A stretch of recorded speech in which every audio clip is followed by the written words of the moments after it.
जय हिंद दोस्तों। झारखंड उत्पाद सिपाही परीक्षा 2026 के लिए आज के इस वीडियो में हम लोग जनरल साइंस का प्रैक्टिस सेट 11 करने वाले हैं। और इस प्रैक्टिस सेट में फ्रेंड्स हम लोग टोटल प्रश्नों को कितने कवर करेंगे, 20 प्रश्न। और आपके परीक्षा में भी कितने प्रश्न पूछे जाएंगे जनरल साइंस के, तो 20 प्रश्न आपको पूछे जाएंगे। ठीक है, अभी तक हम लोगों ने 10 प्रैक्टिस सेट को देख लिया है और आप लोगों ने नहीं देखा है तो जाकर के प्रीवियस वीडियो आप इसका जाकर के देख लीजिएगा। तो चलिए हम लोग शुरू करते हैं आज का सेशन, आज का क्लास, अंत तक बने रहिएगा। पहला सवाल है फ्रेंड्स यहाँ पर आपका कि नेटल पौधे के पत्तों को छूने पर डंक जैसा दर्द होता है। यह दर्द जो है किस अम्ल के स्राव से होता है। अब देखिए, एक पौधा है जिसका नाम है नेटल पौधा। अगर यदि इस नेटल पौधे को आप छूते हैं या फिर बाय मिस्टेक आपके शरीर में सट जाता है, टच कर जाता है, तो डंक जैसा जो है दर्द होता है, लगेगा जैसे कि बिच्छू ने काट लिया। अब इस दर्द का जो कारण है वो एक अम्ल है और इसमें जो अम्ल पाया जाता है वो उस अम्ल का नाम क्या है, तो उस अम्ल का नाम है मेथनोइक अम्ल। नेटल जो है एक शाकीय पादप होता है। शाकीय पादप मतलब जिसमें ये टहनी वहनी नहीं होता है ना, साग जैसा होगा। तो एक शाकीय पादप है जो जंगलों में उपजता है जनरली ये, और इसके पत्तों में जो है डंकनुमा बाल होते हैं, जैसे कोई भी पत्ता ऐसे करके रहता है। ठीक है, अब इसके जो पत्ता है ना, इसमें क्या रहेगा, डंकनुमा बाल टाइप का रहता है और इन बालों में मेथनोइक अम्ल होता है, जिसको हम लोग फॉर्मिक एसिड के भी नाम से भी जानते हैं। तो मेथनोइक अम्ल यानी कि फॉर्मिक एसिड पाया जाता है और इसलिए जो है इनके छूने से या फिर इनके टच में यदि आप आ जाते हैं तो आपको डंक जैसा दर्द होगा, लगेगा किसी ने डंक मार दिया। तो ये है आपका नेटल पौधा जिसमें मेथनोइक अम्ल पाया जाता है यानी कि फॉर्मिक एसिड पाया जाता है, इसी के कारण डंक जैसा दर्द होता है। पहला सवाल ये था हमारा फ्रेंड्स। अगला सवाल की ओर हम लोग बढ़ेंगे 92।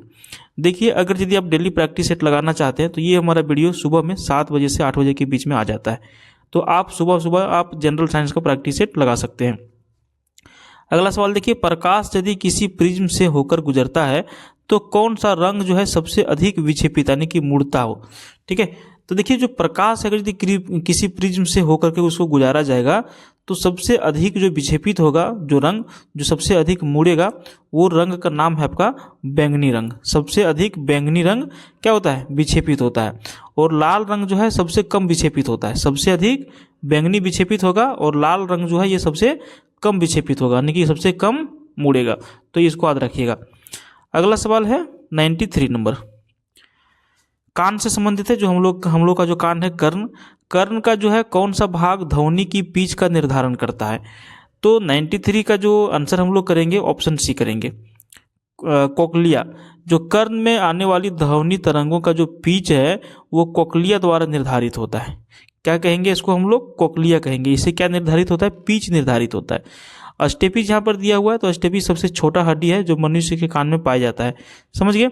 और फीमर मनुष्य के जांघ में पाया जाता है, जो सबसे मजबूत और लंबा हड्डी होता है। अगला सवाल देखिए 94। प्रश्न में क्या पूछ रहा है कि केंद्रीय तंत्रिका तंत्र का कौन सा भाग मास्टर क्लॉक की तरह कार्य करता है। केंद्रीय तंत्रिका, मनुष्य का जो केंद्रीय तंत्रिका तंत्र है, इसमें कौन सा भाग है जो मास्टर क्लॉक की तरह काम करता है। 94 का हम लोग आंसर करेंगे हाइपोथैलेमस। ठीक है, हाइपोथैलेमस जो है हमारे तंत्रिका तंत्र का मास्टर क्लॉक की तरह कार्य करता है। और हाइपोथैलेमस में जो है कई केंद्रक होते हैं जो शरीर के तापमान या फिर खाने पीने की चीज़ें जो है, जो सारे कुछ नियंत्रण होते हैं, वो हाइपोथैलेमस ही करते हैं, समझ गए। तो इसीलिए इसको क्या कहेंगे, कौन सा भाग मास्टर क्लॉक की तरह कार्य करेगा या फिर करता है, तो हाइपोथैलेमस। ये सारे तंत्रिका तंत्र में कंट्रोल करने का काम करता है। 95 नंबर देखिए, निम्नलिखित में से तापमान का एसआई मात्रक कौन सा है। तापमान का एसआई मात्रक जो है वो कौन सा है 95, तो हम लोग इसका आंसर करेंगे केल्विन। देखिए, यहाँ पर जो है तापमान का हम लोगों को पूछ रहा है कि इसका एसआई मात्रक क्या है। तो तापमान का जो तापमान हम लोग किस में माप सकते हैं, फ़ारेनहाइट में माप सकते हैं। ठीक है, और हम लोग केल्विन में भी माप सकते हैं और हम लोग डिग्री सेल्सियस में भी माप सकते हैं। ठीक है, तो तापमान के सभी मात्रक है, लेकिन इसमें से जो है केल्विन जो है ये तापमान का एसआई मात्रक है। केल्विन जो है तापमान का एसआई मात्रक है। चलिए अगले सवाल की ओर हम लोग बढ़ेंगे 96 नंबर। थोड़ा सा सवाल ये लंबा है, ध्यान से सुनिएगा तो समझ में आएगा। देखिए, आपतन कोण परावर्तन कोण के बराबर होता है एवं आपतित किरण दर्पण के आपतन बिंदु पर अभिलंब एवं परावर्तित किरण सभी एक ही तल में होते हैं। और आगे क्या बोलता है कि उपरोक्त विवरण जो है प्रकाश के किस नियम या फिर घटना से संबंधित है। तो 96 का हम लोग आंसर करेंगे। प्रकाश के परावर्तन नियम या फिर प्रकाश के परावर्तन घटना के ऊपर ये सारा आधारित है। समझे? चलिए अगले सवाल की ओर हम लोग बढ़ेंगे। सवाल नंबर 97, टेलीविज़न सिग्नल एक निश्चित दूरी से अधिक प्राप्त नहीं किए जा सकते क्योंकि। तो टेलीविज़न सिग्नल जो है वे जो है एक निश्चित दूरी से अधिक प्राप्त नहीं किया जा सकता है। इसका कारण क्या है? तो इसका कारण एक ही है। इसका कारण क्या है? इसका कारण है पृथ्वी की सतह वक्राकार है। टेलीविज़न सिग्नल जो है एक निश्चित दूरी से अधिक प्राप्त नहीं किए जा सकते हैं क्योंकि इसकी जो है पृथ्वी की सतह जो है वक्राकार है और इस कारण सिग्नल पृथ्वी से टकराए बिना आगे बढ़ जाती है और यही कारण है कि अधिक प्राप्त नहीं किया जा सकते हैं टीवी सिग्नल को। अगला सवाल करेंगे 98 नंबर। संचारण का जो है उदाहरण वो क्या है? संचारण का उदाहरण पूछ रहा है। तो देखिए संचारण का उदाहरण होगा उपयुक्त में से सभी, है ना। देखिए वायु या फिर रासायनिक पदार्थों द्वारा धातुओं के कर्मिक क्षय को संचारण कहा जाता है और उपयुक्त सभी संचारण के उदाहरण हैं। और इसमें क्या क्या आपका आ जाएगा? तो चांदी पर काली परत चढ़ना, ये संचारण का उदाहरण है। तांबे पर हरी परत संचारण का उदाहरण है। लोहे पर भूरे रंग की परत चढ़ना, यह भी आपका संचारण का उदाहरण है। समझ गए? तो वायु या फिर रासायनिक पदार्थों द्वारा धातुओं के कर्मिक क्षय को संचारण ही कहा जाता है। तो संचारण का मतलब भी आप समझ गए। चलिए उम्मीद है ये सवाल आपको समझ में आ गया होगा। अभी तक आप लोगों ने फ्रेंड्स वीडियो को लाइक नहीं किया है तो लाइक कर दीजिएगा। आपके एक लाइक से हमारा वीडियो कुछ ज़्यादा लोगों के यूट्यूब डिस्प्ले पे दिखाता है, तो थोड़ा बहुत हमारा आपके साथ में 5 पैसा 10 पैसा 20 पैसा करके अर्निंग बढ़ जाता है। तो आप लोग के सपोर्ट से भी हम लोग जो है आगे थोड़ा सा बढ़ पाएंगे, तो सभी लोग सपोर्ट करिएगा। अगला सवाल देखिए, जीवों में बड़े पैमाने पर विविधता का कारण क्या है? जीव जो है, जो जीव होते हैं, इससे बड़े पैमाने पर विविधता का क्या कारण है? इसका 99 का हम लोग सही आंसर करेंगे ऑप्शन सी। ठीक है, उत्परिवर्तन। जीन और गुणसूत्र उत्परिवर्तन जैविक परिवर्तनों के अंतिम स्रोत हैं और इसलिए इसे विकास के आधार पर रॉ मटेरियल के रूप में मान्यता दी गई है। तो जीवों में पैमाने का विविधता का सबसे बड़ा कारण है उत्परिवर्तन। ठीक है, याद कर लीजिएगा। बहुत सारे सवाल तो सिर्फ याद करने से ही हो पाएगा क्योंकि समय अब अधिक है नहीं।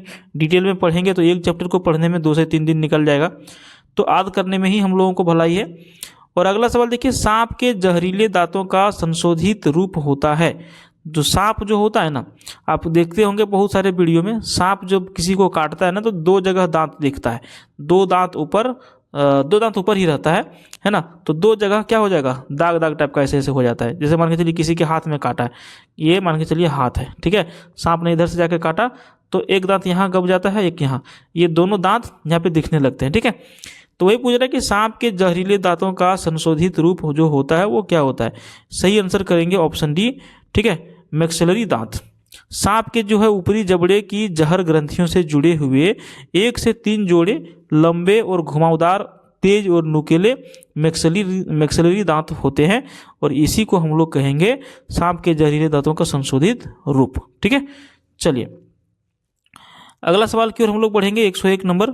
और ये आपका सवाल है कि बासमती चावल के दाने पकाने पर लंबे हो जाते हैं क्योंकि इनमें से एक मात्रा अधिक होती है। अब देखिए कहीं पर भी आप पार्टी वार्टी में जाते होंगे या फिर आपके घर में खाना बनता होगा, तो बासमती जब चावल आप बनाएंगे ना, तो चावल अब 100 ग्राम ही लेकर के आएंगे ना, तो ये बहुत ज़्यादा बन जाता है, 100 ग्राम ही बहुत ज़्यादा बन जाएगा।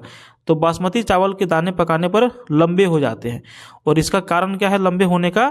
तो इसका कारण है आपका एमाइलोज ज़्यादा होने का। ठीक है, चावल में 2 प्रकार के स्टार्च होते हैं, एक तो आपका इमाइलोज होता है और दूसरा इमाइलोपेक्टिन होता है।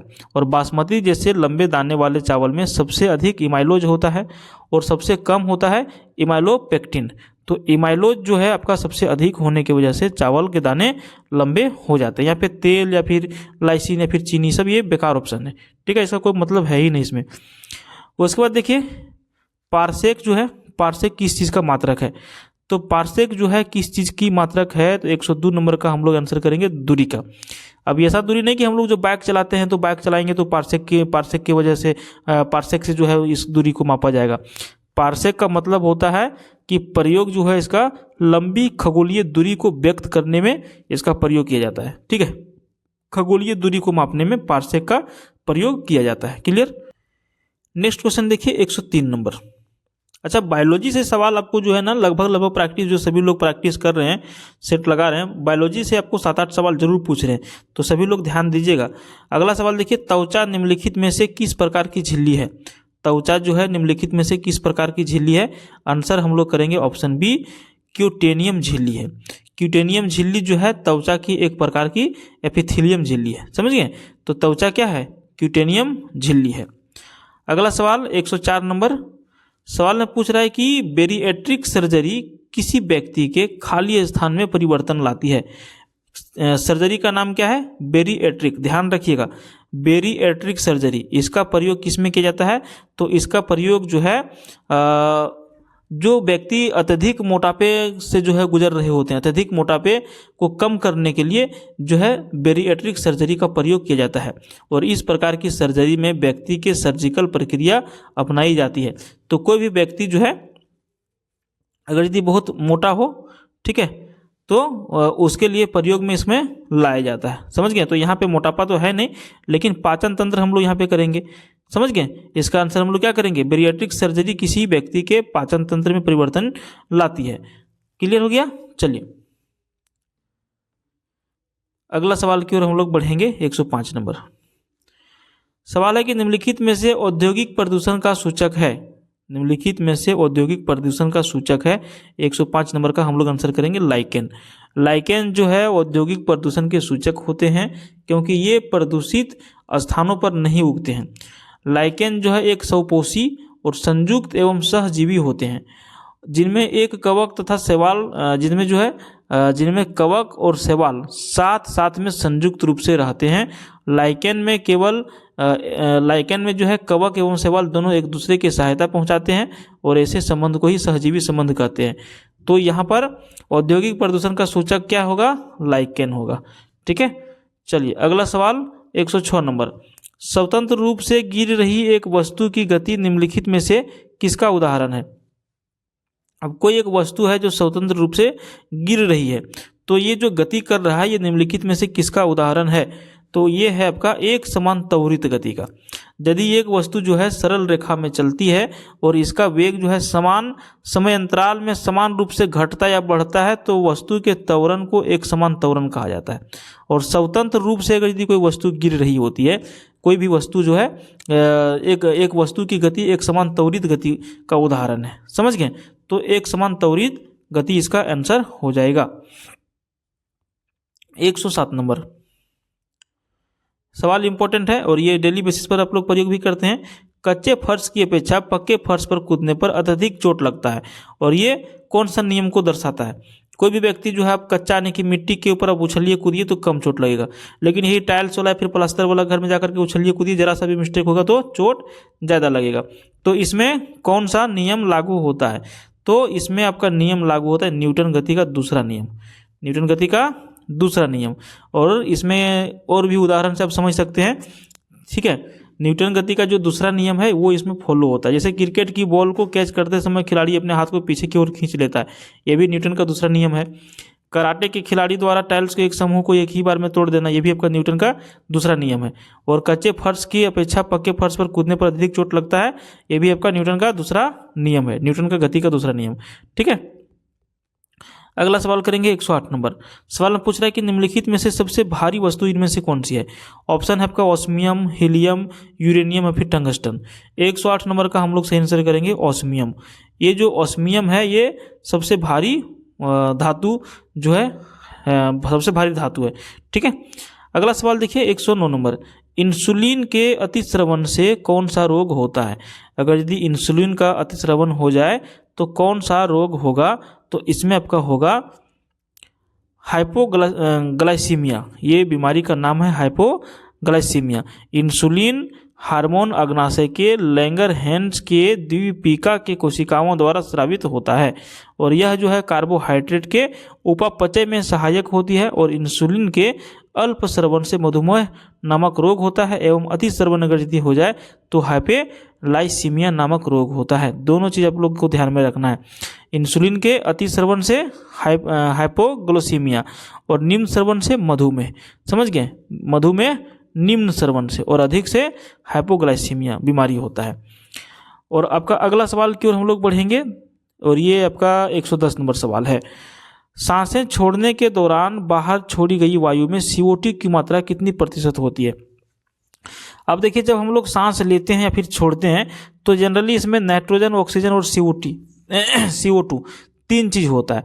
जब हम लोग सांस लेते हैं उस टाइम हम लोग नाइट्रोजन लेते हैं 79, जब हम लोग सांस लेते हैं तब का बता रहे हैं 79 हम लोग लेते हैं नाइट्रोजन, 21 हम लोग लेते हैं ऑक्सीजन और 0.03 हम लोग लेते हैं CO2। और जब सांस हम लोग छोड़ते हैं तो हम लोग नाइट्रोजन जितना लेते हैं उतना पूरा छोड़ देते हैं, लेकिन ऑक्सीजन जो है हम लोग सिर्फ 17 छोड़ते हैं और CO2 हम लोग छोड़ते हैं 4।